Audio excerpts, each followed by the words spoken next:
चोटीअ जे आज़ाद उम्मीदवार मियां गौसबक चांग जे राह शिकायत ते आहियूं।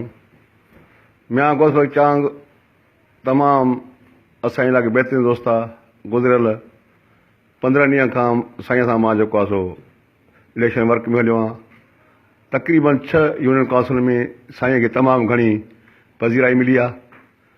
मां कल्ह त ॾिठो त हिन जी बिरादरी जा नंढड़ा ॿार चाहे औरतूं मर्द पंहिंजे घरनि जी छितियुनि ते हिन इस्तक़बाल कयो ऐं उन खां पोइ ॾिसी असांजे दोस्तनि कुझु दोस्तनि में जेके कुझु ग़लतफ़हमियूं आहिनि उहे उन खां दूरि थी वञणु खपनि। अचो साईं खां पाण खां रूबरू पुछूं त साईं तव्हां PS चोटीअ जा उम्मीदवार तव्हां जेको आहे बीठा हो, इनशाला तव्हां मज़बूत बीहंदव। उन जे बारे में साईं खां राय वठूं जेको दोस्तनि खे ग़लतफ़हमियूं अॼु साईं तव्हां ॾाढो उहे दूरि करणु चाहे थो। बिस्मिल्लाह रहमान रहीम।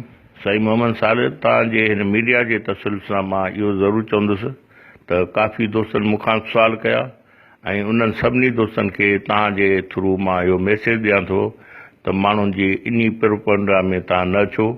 मुंहिंजे मथां काफ़ी दोस्तनि पंहिंजे पार्टी वारनि इन्हनि सभिनी जो एतमाद हासिल आहे। मां हिकिड़े 10,000 माण्हुनि जे एतमाद खे ठेस पहुचाए ऐं मां अहिड़ो क़दम न खणंदुसि जंहिंमें मुंहिंजे दोस्तनि खे तकलीफ़ ॾिए। ऐं हिन मीडिया ते जे हवाले सां इहो बि चवां थो त अहिड़े क़िस्म जी उमेद जेकॾहिं मुंहिंजो को दोस्त साथी करे त उनखे रद्द कयो। उहो मुंहिंजे इन सिलसिले में पंध बि न करे ऐं मतां मूंखां मोट में जवाबु उन लाइ सुठो न थिए ऐं हितां मूंखां थी वापसि ॾुख पिराए वञनि। हाणे इहो अहद थियल आहे, उनखे मां हटण जो त सुवाल ई कोन्हे। सोचो ज़िंदगी सभु साथ ॾिनो त इनशा ताला इन अहद तां कोन वठिबो। ऐं तव्हां उन्हनि खे हिन जे वसीले तव्हां उनखे मैसेज ॾियो, मुंहिंजे तरफ़ां यकीन दयानी ॾियो, या जेके दोस्त ॿुधनि था त उहे पाण भली ॿुधी ऐं पंहिंजो यकीन कनि। मुंहिंजे बिरादरी जे दोस्तनि कल्ह मूंसां एतिरे क़दुरु शर्त रखियो त जेकॾहिं तूं इन खां हथ खणंदे असां तोसां बिरादरी छॾे ईंदासीं, खाइण पीअण छॾे ईंदासीं। त मुंहिंजा भाउ, मुंहिंजा दोस्त, मुंहिंजा साथी, मुंहिंजा बिरादर वारा इहे सभु जॾहिं मूंसां कठे आहिनि त मां इन्हनि खे ठेस कतई न पहुचाईंदुसि। मां उन सां गॾु रहंदुसि। पोइ खटण हारण अलाह जे हथ में आहे। मां उहो अलाह जो फ़ैसिलो हर क़बूलु कंदुसि।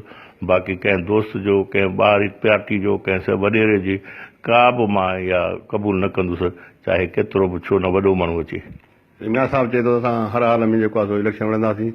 मियां साहिबु तव्हां सां हिकिड़ो सिंध जो जेको आहे GDA जेको अलायंस आहे जेको तमामु तेज़ीअ सां मक़बूल थिए थो, उन्हनि दोस्तनि जो अव्हां सां को राब्तो रहियो आहे?